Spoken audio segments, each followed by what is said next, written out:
welcome to this webinar on accountability that has been graciously designed by Accountable Now for the MIO-ECSDE members and wider network. MIO-ECSDE is proud to be a member organization of Accountable Now, committed to promoting accountability and transparency the world over. We are thrilled that you have joined the webinar today and look forward to learning together. I encourage you to be active, pose questions, and share your experiences. It has been many years since the last MIO-ECSDE workshop on the global standard 12 commitments. So it's timely for us to focus today on 6 of them, on how we can apply them within our organizations. Before we begin, let's quickly go through some housekeeping rules. So we have English and French interpretation. Please click on the interpretation icon at the bottom right and select your language. Please ensure that your microphone is muted when you are not giving the floor to minimize background noise. And also please wear your headset for better sound quality. We'll have dedicated time for questions at the end, but feel free to raise your hand by clicking on the icon reaction at the bottom. Also, note that the webinar is recorded so that you can revisit it at any time. Without further ado, I give the floor to Ms. Bauhan Tran Lee from Accountable Now. I hope you found this webinar very useful. Thank you so much, Ala. I'll just quickly introduce myself, and please, folks, feel free to write something about yourself in the chat, or feel free to come off mute and share a couple of words about yourself as well. I'm Bauhan Tran Lee. I'm currently leading Accountable Now's accountability practices and reporting. So a huge thank you from my end for the MIO-ECSDE Network for inviting me here today to really speak about accountability, the 12 commitments, and just how CSOs and NGOs can be more accountable to the people they work for and with. And this is such a great topic and interest of mine, so I'm always glad to be sharing it with others. I'm just going to share my screen. Whoops. Is it visible? Yeah, I think so and hope so. Cool. So, yeah, please do share a little bit about yourself in the chat. I would love to get to know folks a little bit more. But today, this is our quick agenda. We'll start with some introductions and welcome, which we can put a tick next to that already. I'll share some basic background about the global standard and the 12 commitments. And also I'll share a little bit about dynamic accountability there, since I'll be using that term throughout. And then I'll deep dive into the 6th commitment, talking about women's right, gender equality, healthy planet, open organization, effective empower staff and volunteers, well handle resources, and responsive decision-making. So those are the 6 commitments I'll be diving deeper into. And then we'll zoom out to consider and take a dynamic accountability approach and how organizations can really utilize this tool and approach in every aspect of their work and in the different ways that they carry out activities. And so before we start, I'm just gonna give a quick background about Accountable Now. So we're, as Ala has really kindly opened and shared a little bit about us, we're a global platform that supports organizations to be more transparent and responsive, impact-focused, and locally led. We believe that accountability is a journey. It's not just a little checkbox exercise that we can start and be done with. We wish that it is so, but alas, it's something that we really need to be focusing on all the time. And so for more than 15 years, we support our member organizations to really shift power and champion equity and embed just a more dynamic form of accountability in their practices and processes. And we do so by providing organizations with the right tools and support and accompaniment so that they can make sure that they do good better. I have a little icebreaker here for folks in the room. So feel free to drop that in the chat. Oh, hi, Gada, I just got a message from you. That's amazing. Nice to meet you. But yeah, as CSOs, I would love to hear more about how we are like who we are accountable to from your point of view and from where you sit. Feel free to, share a couple of words in the chat or come off mute if you feel particularly brave today.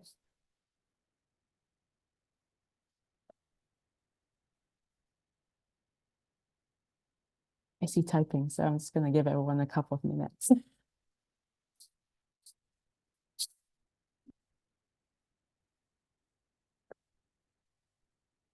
Yep, our members. So if you're like a federation or a network, definitely, if you have partners and members in your network, that's your main constituents. I see donors as well, partners again, yep.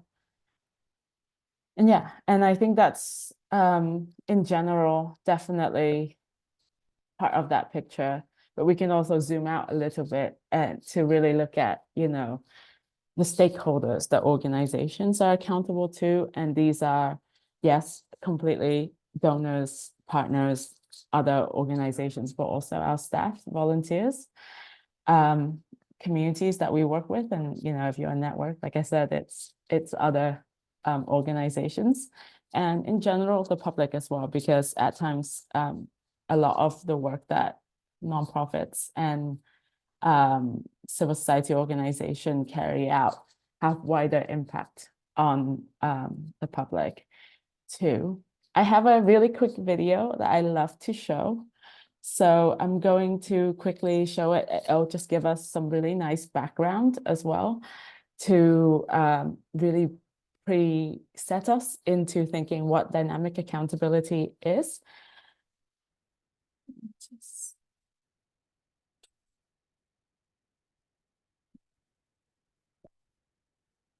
Sorry, please bear with me as I navigate this tech situation.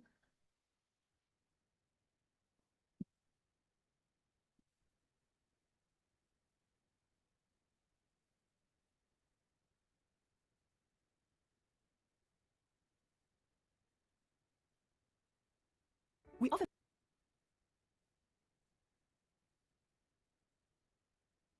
think about accountability as transparency and openness, geared only towards donors and governments.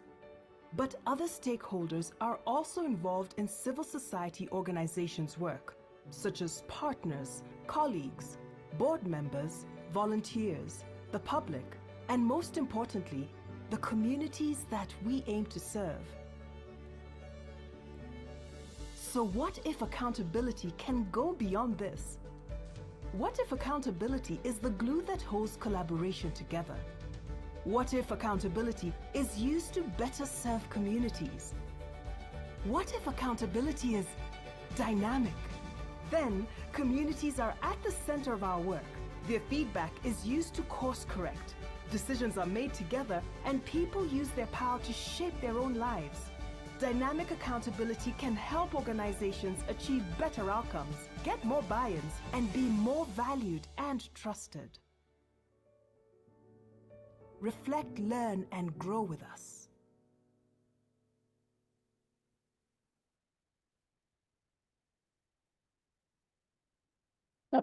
Oh, sorry. Can you still see my screen? Just back on another slide. Yeah, you just need Yes. to slideshow it. Yeah. Amazing. So yeah, that's a really quick video that we produced a couple of years ago, just to really quickly encapsulate what we mean by accountability, by dynamic accountability. We recognize that it's such a loaded term that probably needs some warrants, a bit of like a 90-second explainer so that everyone can really take in what it really means, especially in terms of accountability, right? Like that is really hard to translate to different languages. I speak Vietnamese, and sometimes when I need to translate it back to other Vietnamese speaker, I'm using whole sentences to explain the term accountability. And even in English, I think it's something that we know it really well. Like we know the word, we know the term, but to really unpack it sometimes it's difficult. So for us, in thinking about accountability, we think of it, of course, as a process, as you've heard, but also we break it down a little bit more. It's about, giving account. How can you share that information, make yourself open, really be accessible, and then taking account, which is how you listening, absorbing, and really taking in different senses of input and being held to account, which, sounds scary on paper, but really it's also about closing the feedback loop, make yourself available to others to discuss your results and your actions and really learn from them. So this is why, in a way, it needs whole sentences to be translated sometimes. And when we say dynamic, it's also because this is something in a process that is constantly changing, constantly shifting, and it's constantly happening, and it should be directed in multiple directions. So, there's upwards accountability. Those are like towards your donor, your governments, your board. And then there's also downwards accountability towards communities and towards the people who you are aiming to work for. But really, in saying that it's dynamic, we also mean that it really should be to everyone, everywhere, whenever, to the extent possible as well. So that's just a really quick primer on dynamic accountability. I'll explain more and zoom in deeper at the end, but just something that we can keep in mind as we move through this session. Sorry, before I start on this slide, does anyone have any questions so far?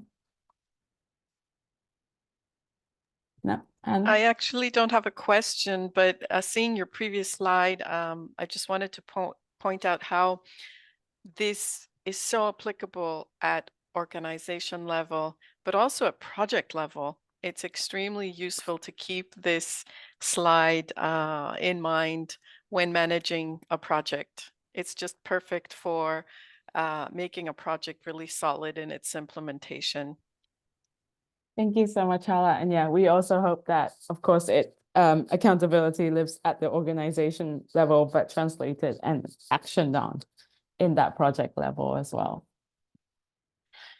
And yeah, so just a quick introduction also on the global standard for CSO accountability. So the global standard is a reference standard, which means that anyone can come, take it, use it. We don't truly own it. Everyone owns it. And that organization can just apply it into their own context. Together, the 12 commitments represent a set of universal understanding of what accountability could mean to CSOs. And the standard itself was created by Accountable Now and 9 other accountability initiatives around the world, who we are glad to call our global standard partner. And over time, this partnership has grown into 12 networks as well. And how the global standard was created was we consulted over, I think, nearly 2,000 organizations around the world.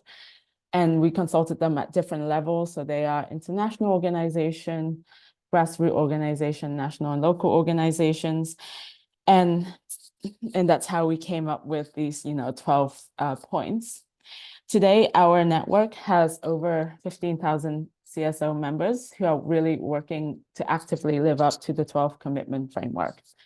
And you can see the logos of our partners below, and they are based in, the US, Latin America, Cambodia, the Pacific, Kenya, India, Uganda, Australia, the Balkans, and Ethiopia. So we're trying to support and grow this movement for better accountability worldwide. And just zooming in a little bit on the 12 commitments, the global standard itself is structured around 3 clusters, which are what we want to achieve, our approach to change, and what we do internally. The first cluster, Cluster A, really talks about the values and aspirations of civil society and of NGOs. And those values that we subscribe to and we contribute to whenever we can. And our approach to change is how we sought to achieve transformation in the world. Like what are the ethos and what's the ways that we are going out there and really changing, making that change happen. And what we do internally is all about, living up to that, to what we're pushing out in the world through our own actions and through the way we run our organizations.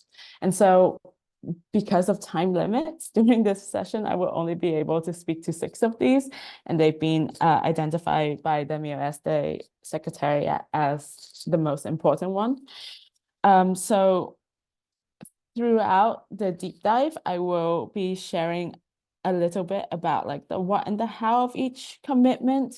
But because there's a handbook that I've shared beforehand, I will go through those segments really quickly, and then hopefully we'll get to discuss and hear more from each other, and then I'll have some suggestions or practical approaches that we can take forward so that we can implement these different practices.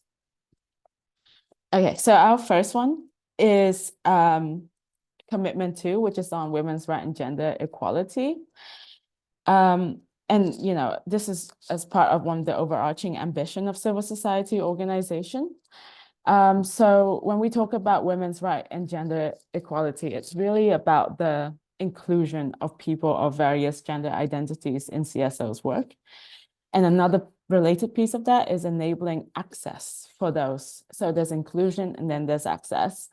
But, in many places, and in many contexts, we can see that women and people of other gender identities have different access and different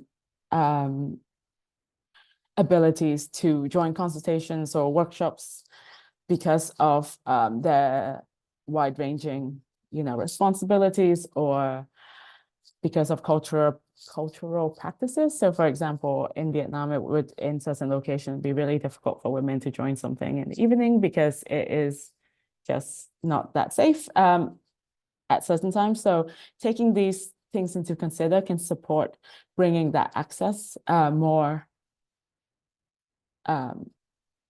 wide-ranging for a range of people. And taking these realities into account means that civil society organizations should listen and adapt their engagement strategies to live up to the values of this commitment. Maybe initially I was thinking we can share our responses in the chat, but I was wondering maybe we can take a more discursive approach towards this part if folks are willing to really speak about like how's your organization making sure that gender is a key part of its work. I wonder if anyone might want to come off mute and share a little bit. Or if you want to drop your message in the chat, that's also great. I see one that says we seek gender balance. Definitely. Yeah, I think having that gender balance is really important because it's like the different viewpoints that can input into your work, and that you're considering such a range of of perspectives that it would strengthen and make your work more useful for a wider range of audience. And yeah, definitely. Do I see any other? Gada, I see you come off mute. Yes. Yeah, let me share with you our latest experience. Actually, we have an organization. It's the Nile Discourse Forum, and I'm a member at this organization as well. And I've been chosen to be the chairperson of the Egypt Nile Women Network. And we had a very successful actually event last week where we gathered the members of the network, not only women, but also men has joined this very interesting event, where all, from the different perspectives and the different backgrounds and the different organizations, either governmental or civil society or scientific or universities and so on, we have put our action plan on how to integrate gender and mainstream gender into the water issues in specific, and the sustainable development issues in general. So it was it was a very interesting event, and we are always, putting gender in our priorities. So yeah, it was a very successful event, and we had a very good action plan with specific activities that we are looking forward to implement all over Egypt. Thank you. Wow, Gala, that sounds really, really dreamy, and what an amazing achievement by this forum. And I'm so excited to, if you want to share the link in the chat, would be so excited to read more and learn more, because I think definitely mainstreaming gender into just different ranges of action, specifically when it like intersects with other activities, really prioritized that viewpoint, and really prioritize and make it clear that, for your example, that in the environment affects, that there's like intersectional effects on women when it comes to the environment as well. And I would definitely revisit that point in the next commitment too. And also, oh, sorry, I have a hand raised from Salama. It's Salama.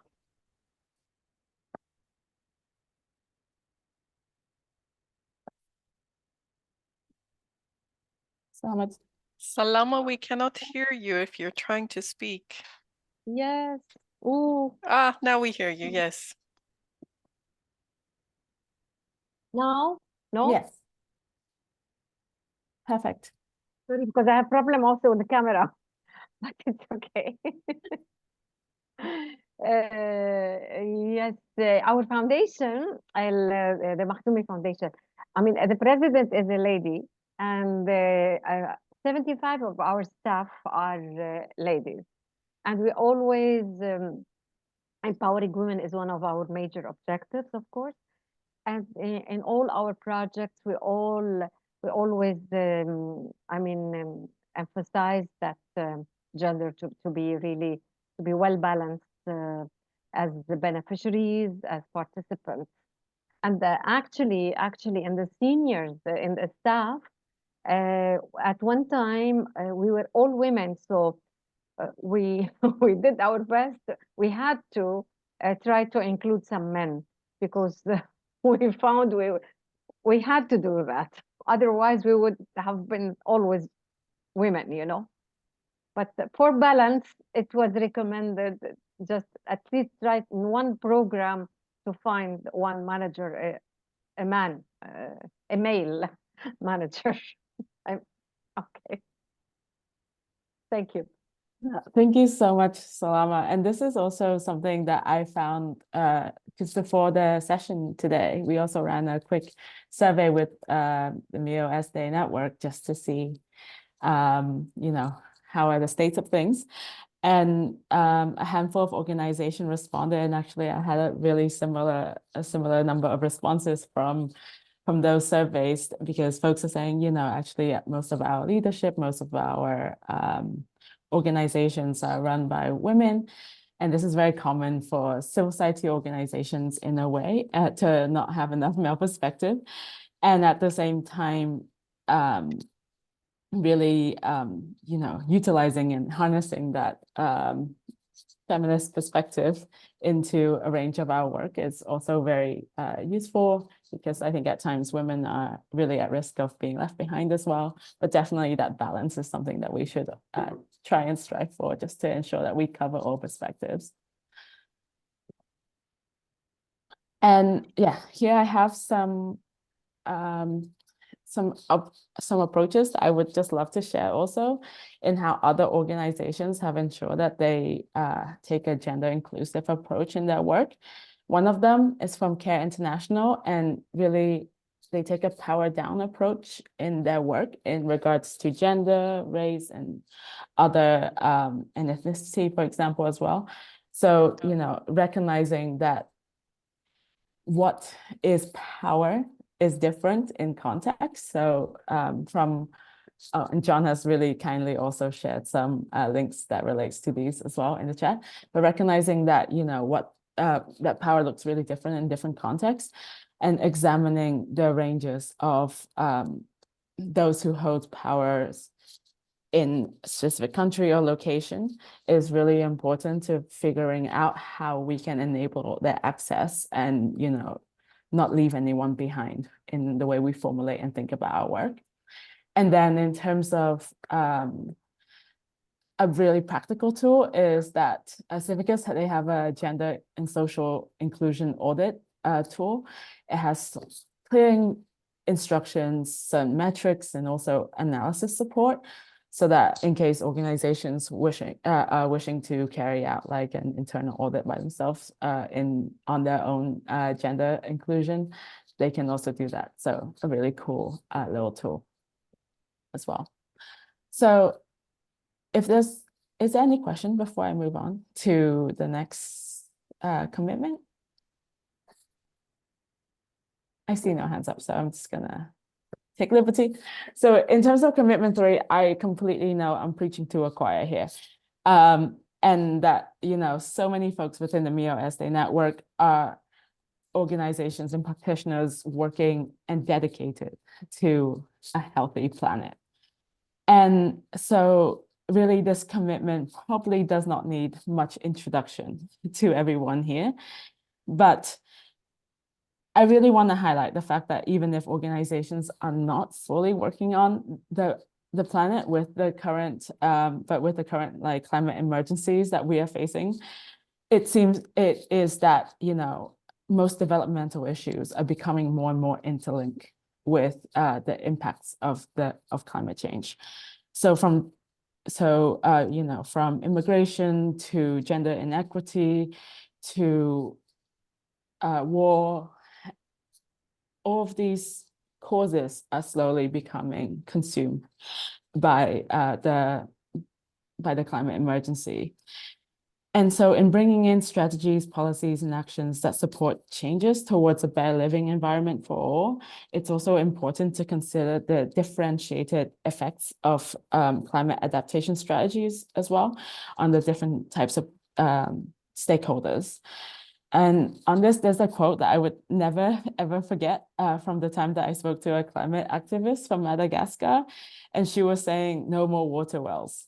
And she was describing how sometimes donors have already made up their minds when it comes to what solutions to certain, you know, impacts of climate change should be. And in Madagascar at the time, there was a huge drought. And the donors really, really wanted to build more water wells. And despite the fact that local villagers have already shared that it's dry, there's nothing to dig, there's no more water. And what they really needed were roads to get access to markets and sell their fishing catches so that they can, you know, get access to financial opportunity now that their land is no longer arable. And, you know, I really tell you the story because I think it illustrates the point so well that solutions and adaptation strategies to droughts, fires, floods, whatever it may be, and other impacts must take into consideration the knowledge possessed by those impacted by it. Yeah. Oh, sorry, I'm having. And so here, I just also want to invite folks to share from your personal experience and within your organization, if there are some commitments also that your organization is making regarding a healthy planet. You can come off mute, come off and put your message in the chat as well. And Gada, I know your response was amazing, and from the Nile forum, it's definitely a key and clear commitment. Thank you for sharing it in the chat as well. But if you have others, please feel free to share. Maybe I can also share with you what we're doing on the single-use plastic initiative.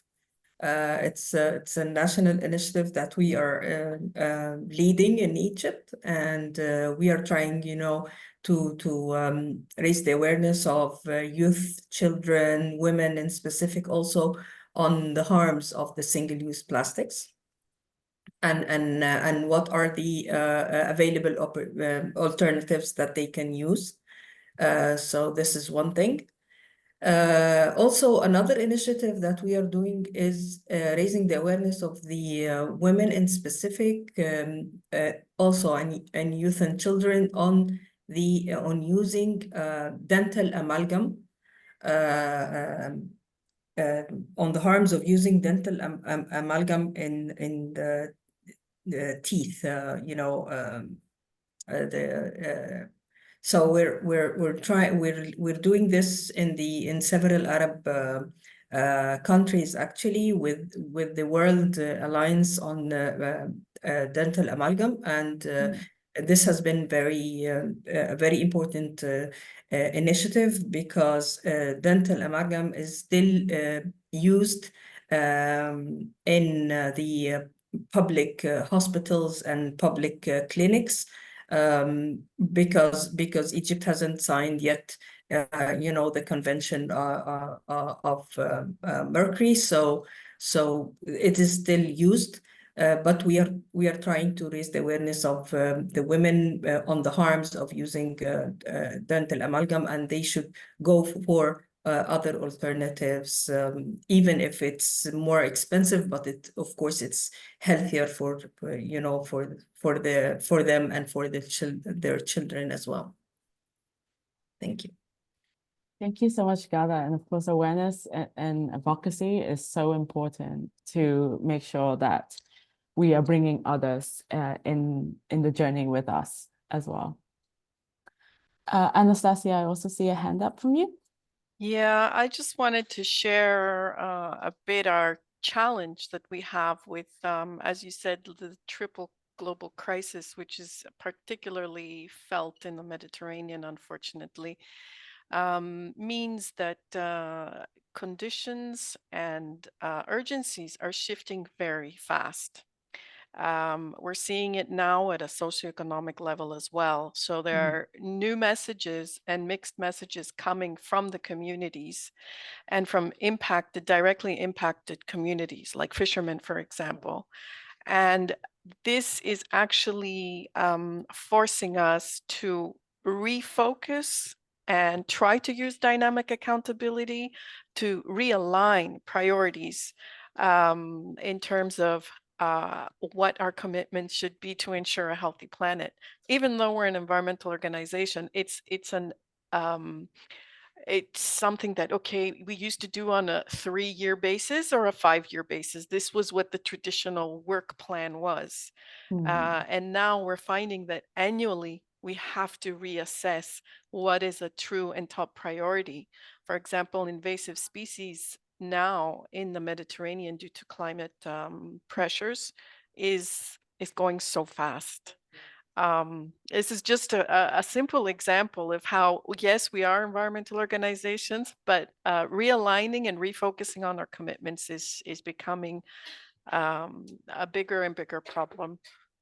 Yeah, and I think shift that piece around, so let me respond to Anastasia, and then I'll quickly call on you, Salama. But I think that piece around shifting the internal to align with the external condition is just such top of mind for so many types of organizations right now. I've actually spoken to organizations that have abandoned a traditional 3-year strategy plan to have a strategy of action, and then just reassess constantly because the world around us is changing so fast.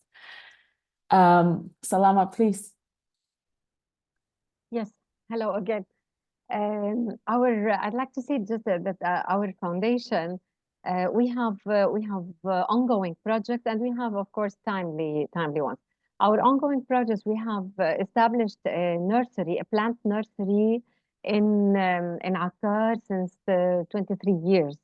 23 years ago. So we plant trees, shrubs, flowers, and herbs, and we offer them for free for students and universities, just to help increase the reforestation in the country. And we try to emphasize as much as possible on the native species.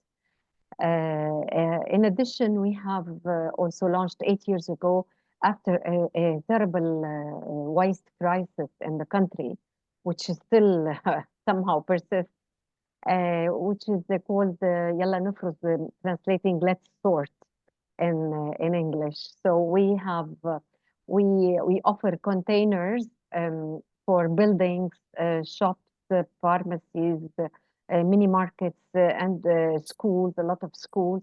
We offer them containers to sort their waste. It's the non-organic waste, and then we gather them, we collect them. We have a truck. We collect them and we send them for recycling. And all of this, we do it free of charge. So, but we make, of course, an agreement with the recipient. In addition, since so many years, also more than 24 years ago, we hold regularly upcycling workshops, small workshops, mainly targeting women, to create nice things out of waste, out of also household waste, out of jars, plastics, tin cans, paper, the toilet paper, the cardboard which is inside, and even also we teach them how to make threads out of plastic bags which we no longer need.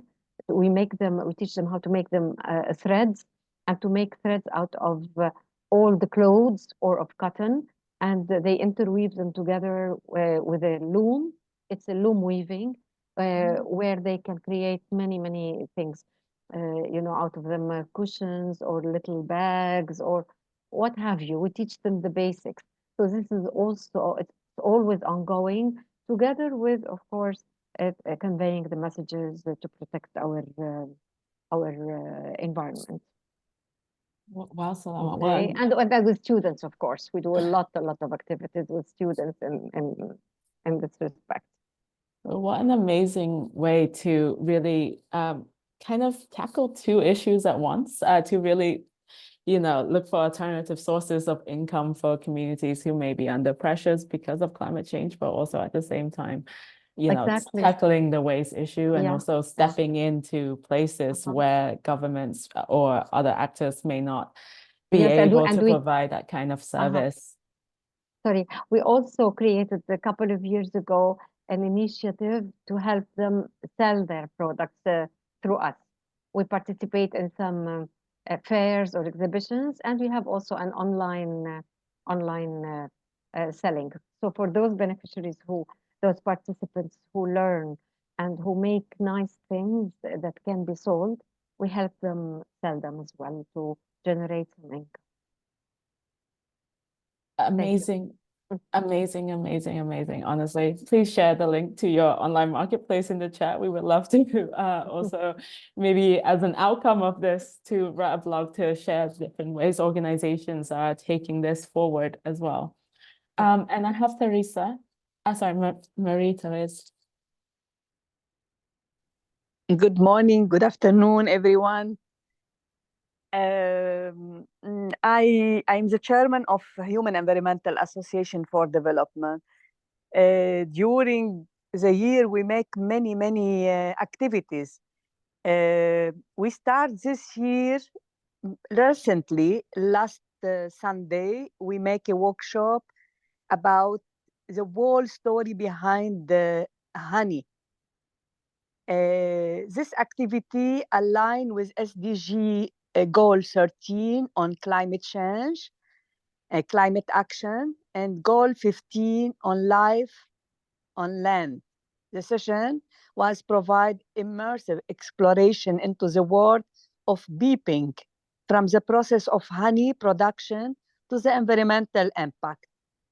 Many attendants. This activities was under the commitment, the MOU with University of Antonine in Hadass, Lebanon.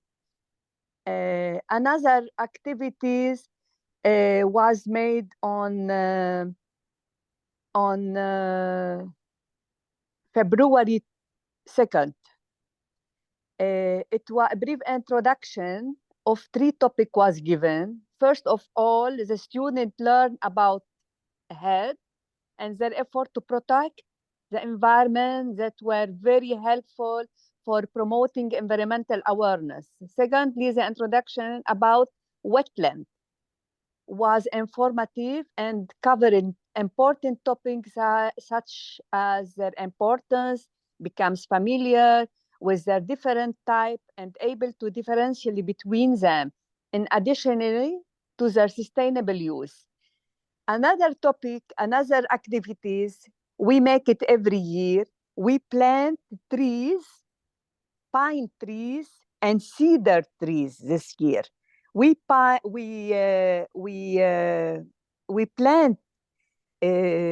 pine trees with many villages in Lebanon. For example, last year was with 13 villages, 11 in Casa of Byblos and the 2 in Maten.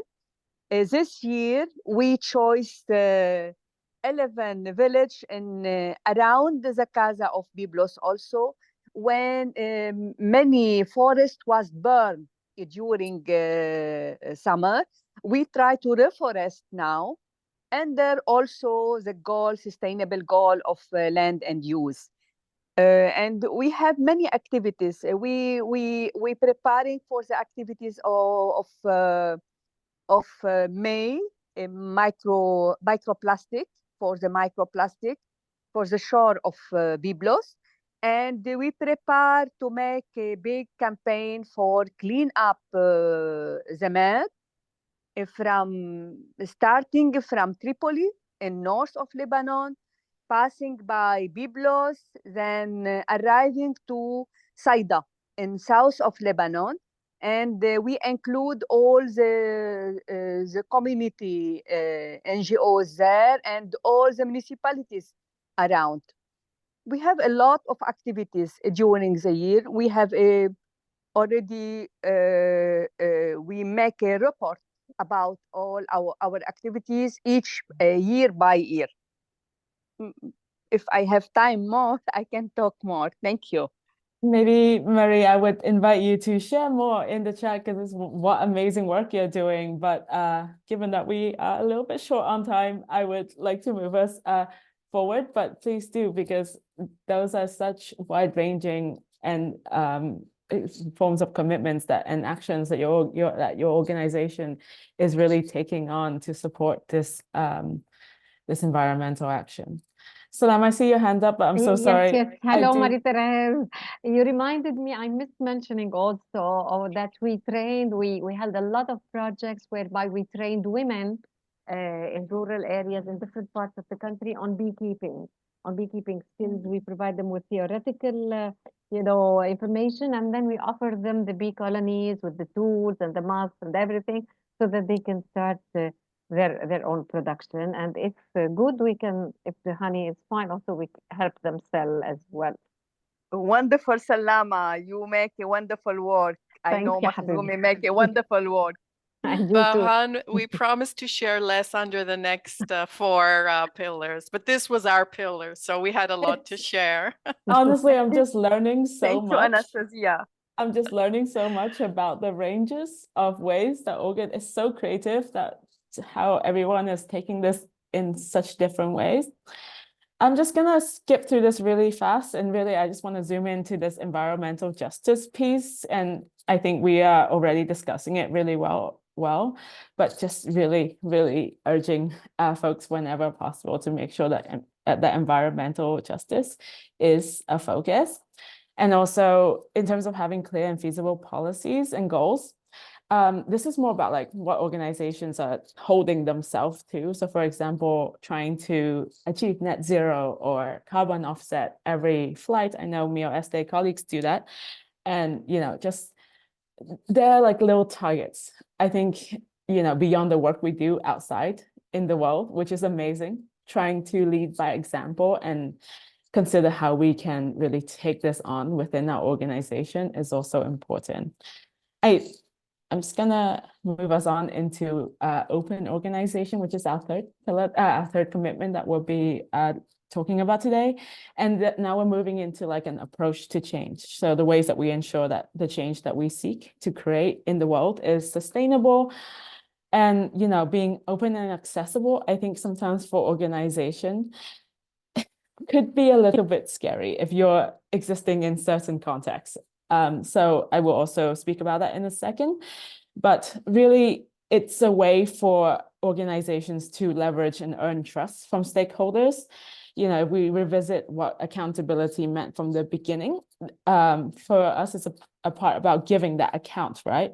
So how can we share more information, share more plans, and share them in ways that are just easy to digest and understand so that people can have that discussion with us and really support them to hold us to account. And so when people know what we're up to, what we're doing with our resources, what we are promising and what we have been able to do, it's really useful. And it's really open up that channel for trust. I have this, but I actually also asked this during the survey before the call. So I'm just going to share some of that response as well. So from the survey, it seems that respondents have very great annual reports and they're sitting on great financial information, but organizations are not making it publicly available. And this is something that I think is a little bit of a miss because you've done that great work. You've gone through your audit. Audits are so difficult to do. You've written a great annual report. I think also making that piece available for the wider public to see and view is really, really important. And yeah, and if you have anything that you would like to share in terms of what information you share publicly, please feel free to drop it down in the chat as well. Because I think at the same time, there's so many types of information that we do share with our stakeholders all the time. So please feel free to put that in the chat and I can also relate back to it. But overall, some key pieces of information are always recommended as far as possible to make available, such as policies. So if you have any policies that affect your organization's actions on wider stakeholders, those should really be made available.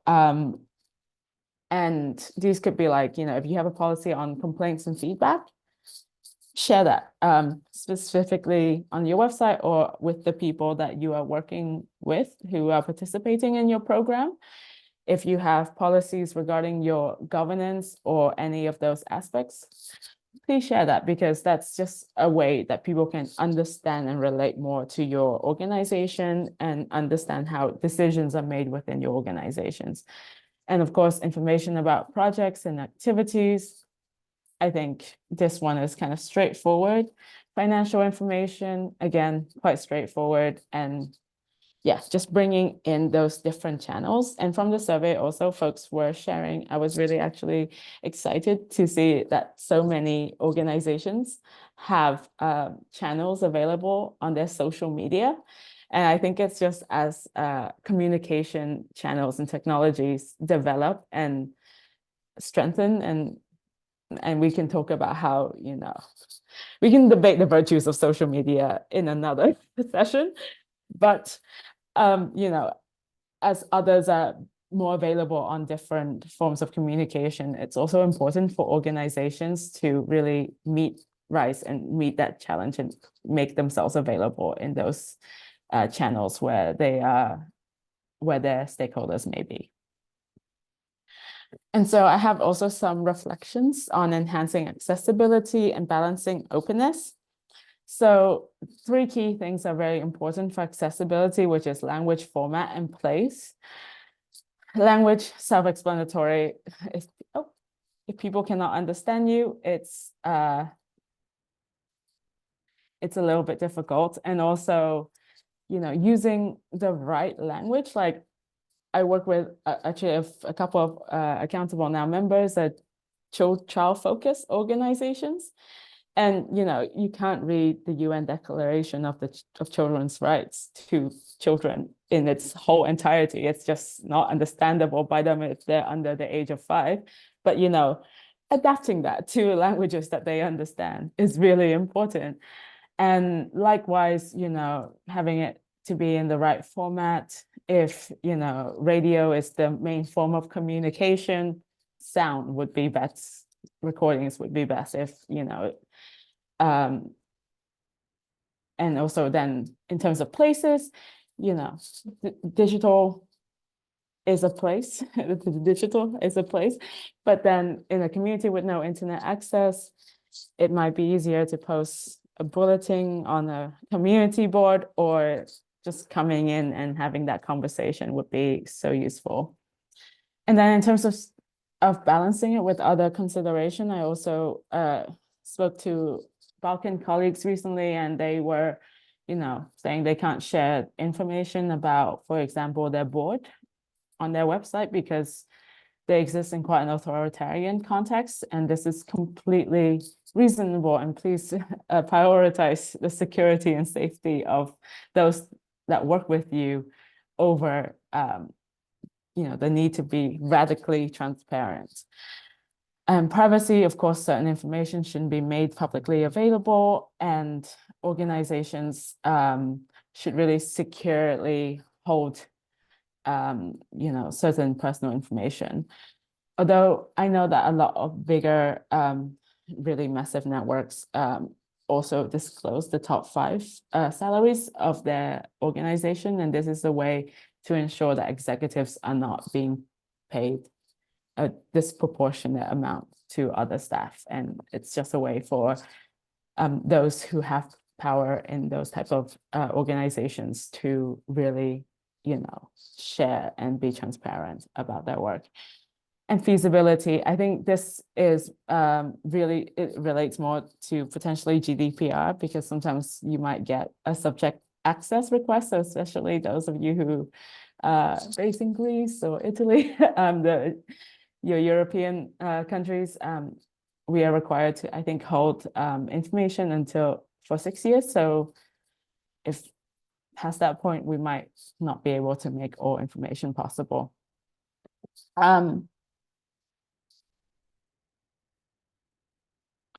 And then our next commitment is commitment 9, which is about empowered and effective staff and volunteers. And the next 3 more commitments will also be focusing on cluster 3, on what we do internally. Staff volunteers are just the backbones of organizations. They make things happen. They have so much expertise and experience in their own projects and activities. They're on the front lines, and they know what stakeholders' concerns and needs are. So when organizations set clear expectations of their behavior and actions, and then do so in ways that empower and support them, then staff can feel like they can input and feedback and make decisions together with the organization and strengthen their skill and expertise so that they can really just contribute to the organization.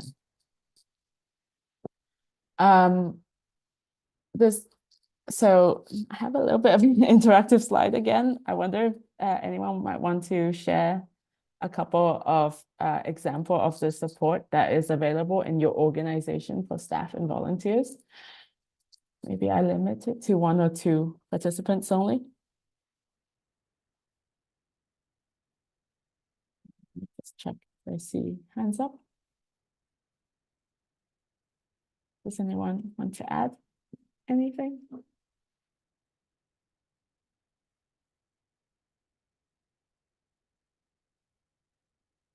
I see someone sharing that they allow for trainings during working hours. Yeah, I think this is really important, because if a training is directly linked to work, then it should be counted as part of that work, right? Does anyone else want to share anything else? Yeah, please. Yes, actually, we have for this semester, we have an agreement with Helwan University, and we are receiving, volunteers from the university in our office on daily basis. We as internship, and it's an internship program. And this has been very useful. They've been so active, and we have been sharing all the information about the environment and the different topics, and they have been also assisting us in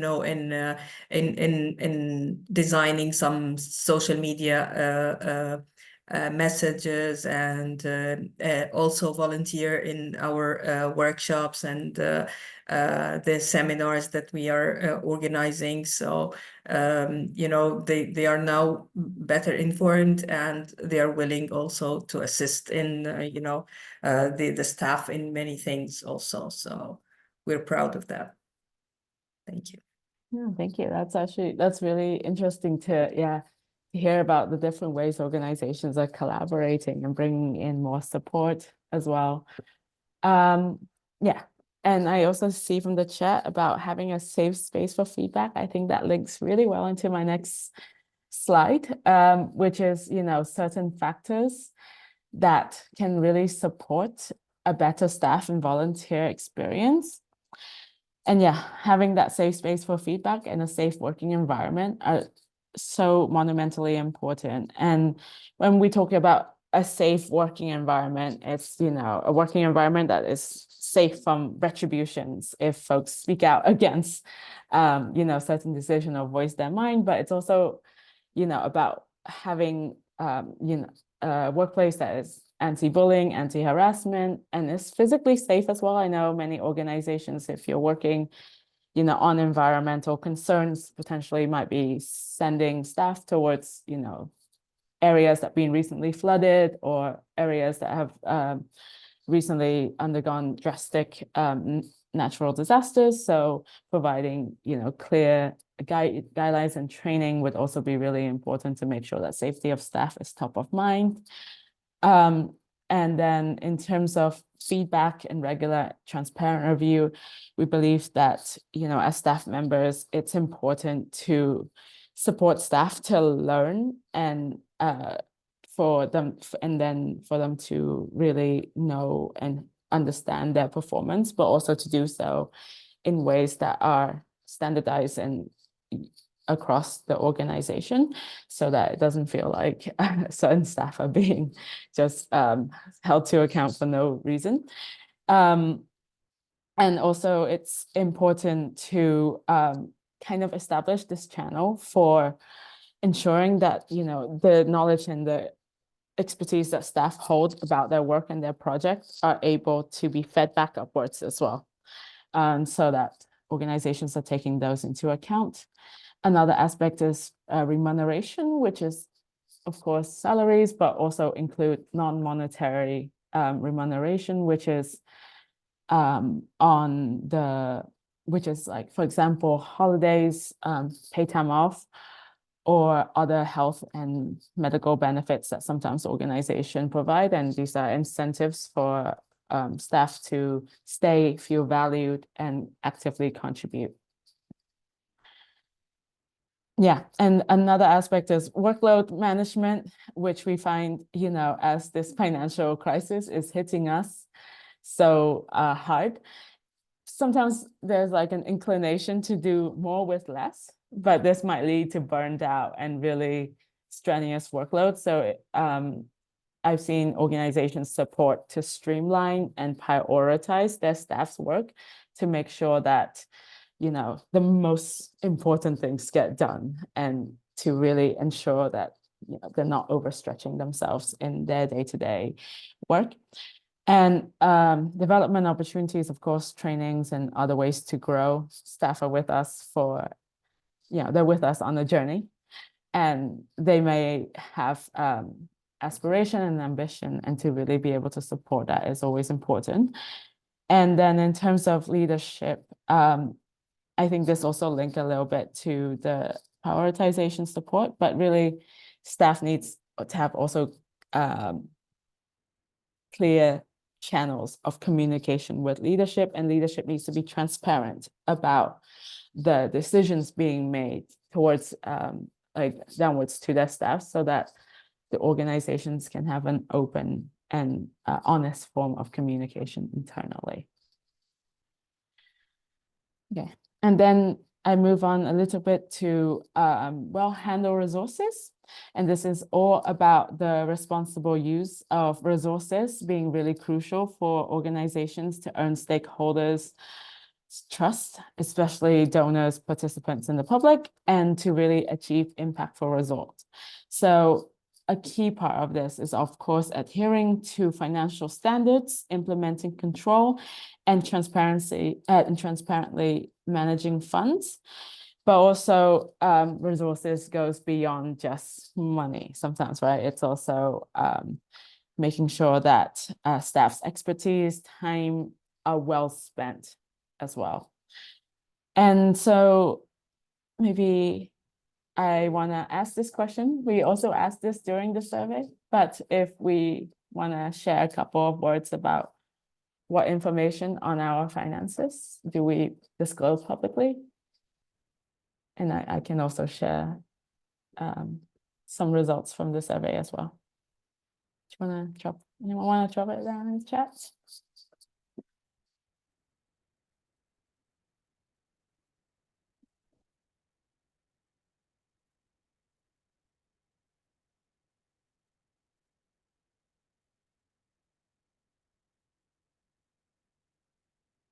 Yeah, I have audited reports.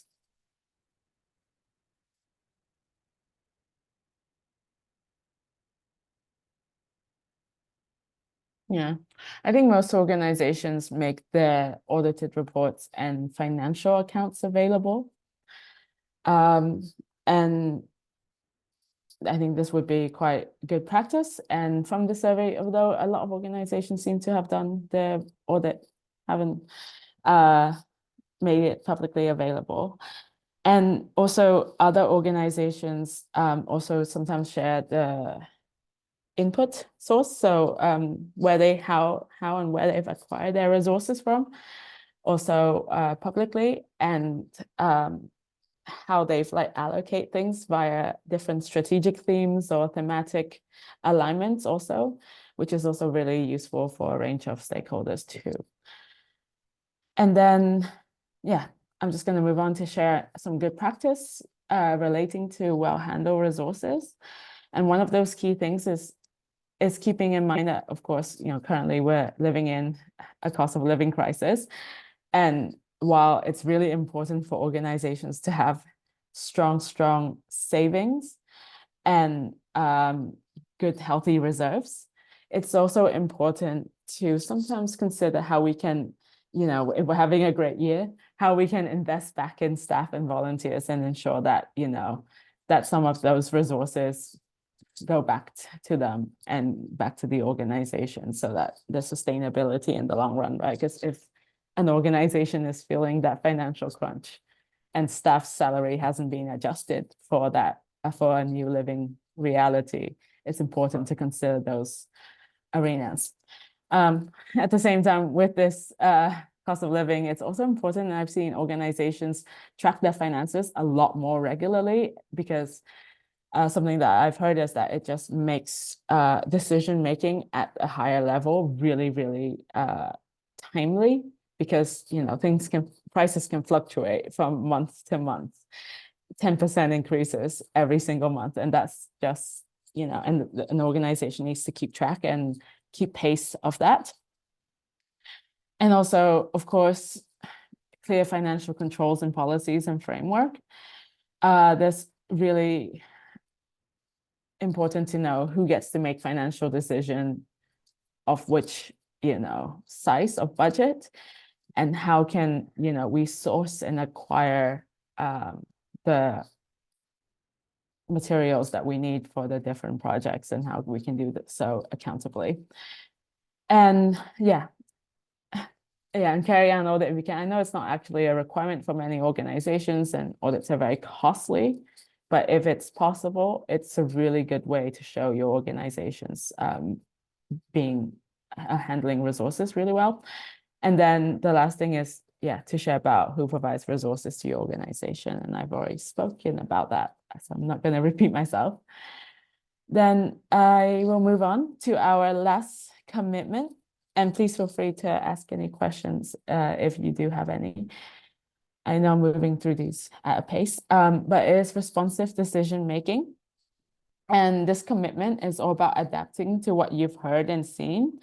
And it's really more important than ever in our context of constant changes. I think Anastasia was sharing about that, a new problem emerging all the time. And so, accountable organizations need to make sure that they're truly listening and considering different viewpoints and also different environmental aspects, like contextual aspect when they are making decision, to really make sure that this decision is the best and the most appropriate for the organizations and for its projects or program activities going forward. So I have a question here on how is your organization listening to its stakeholders? And I wonder if anyone wants to share.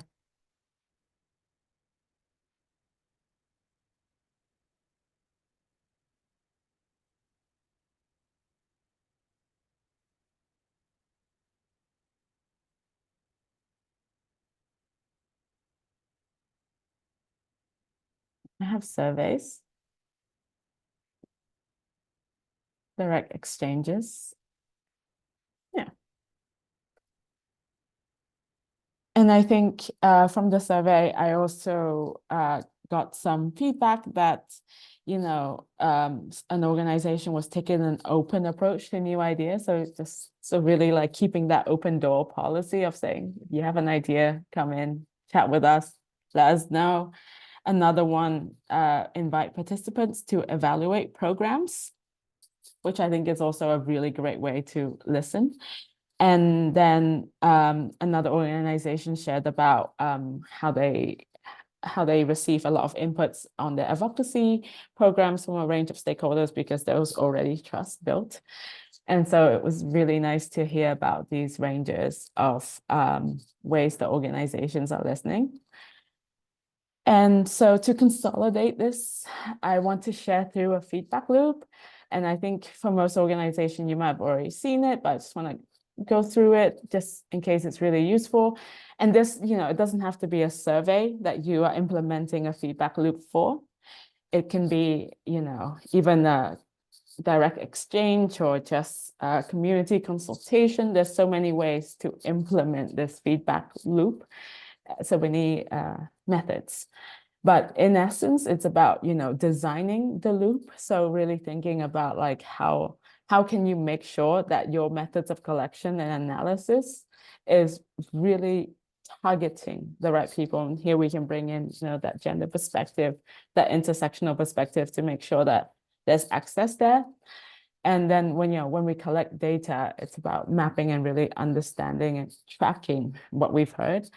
Because at times, organizations have a lot of ways to listen, but not enough to track and to really like sit back down with that data and reflect with it, because we don't know because otherwise it really stay at that level when you're like, oh, this is what I think I've heard, rather than this is what people are really speaking to me about.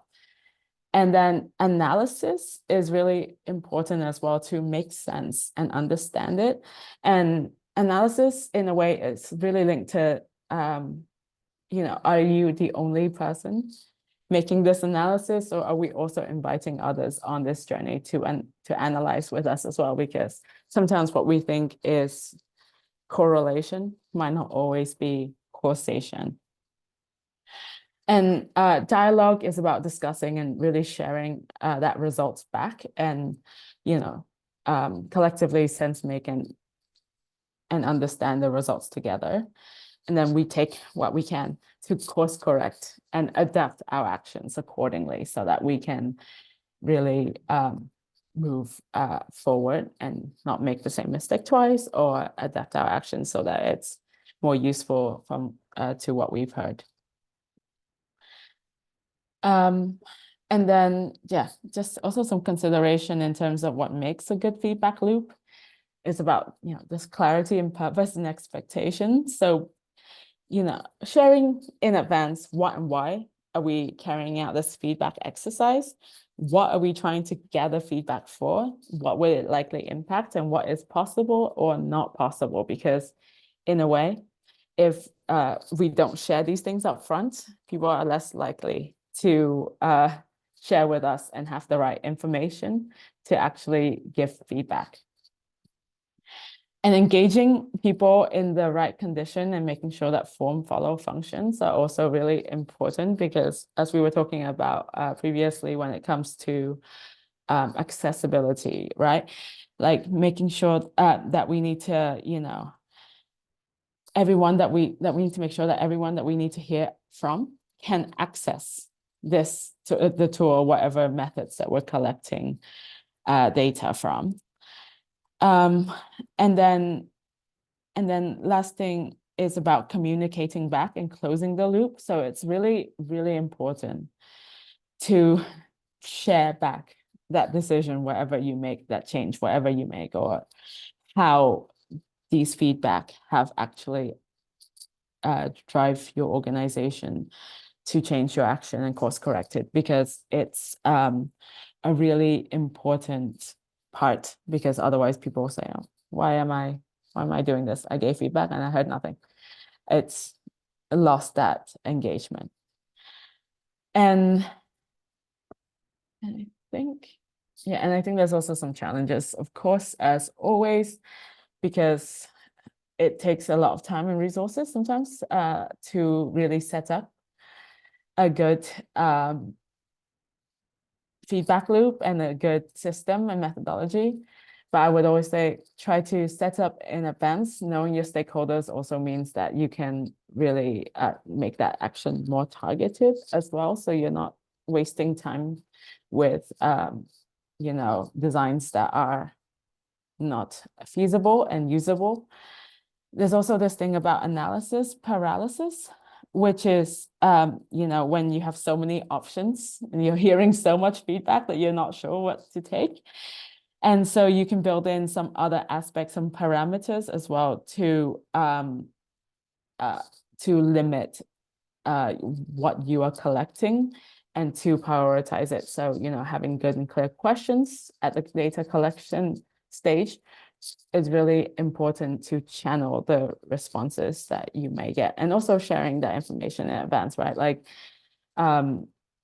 making sure that, you know, you're outlining the scope of your feedback loop very clearly, and also not being able to action on some of the inputs that you've received. This, I think, has a lot to do also with being upfront. So, you know, for example, if you're able to provide X, Y, and Z only, then you need to make that clear and to really explain why. And if none of those are, you know, feasible for the community, then you need to have a more thorough discussion within the organization to see what else can be made available. And then, so that's the deep dive. I pause here in case there's any questions or comments.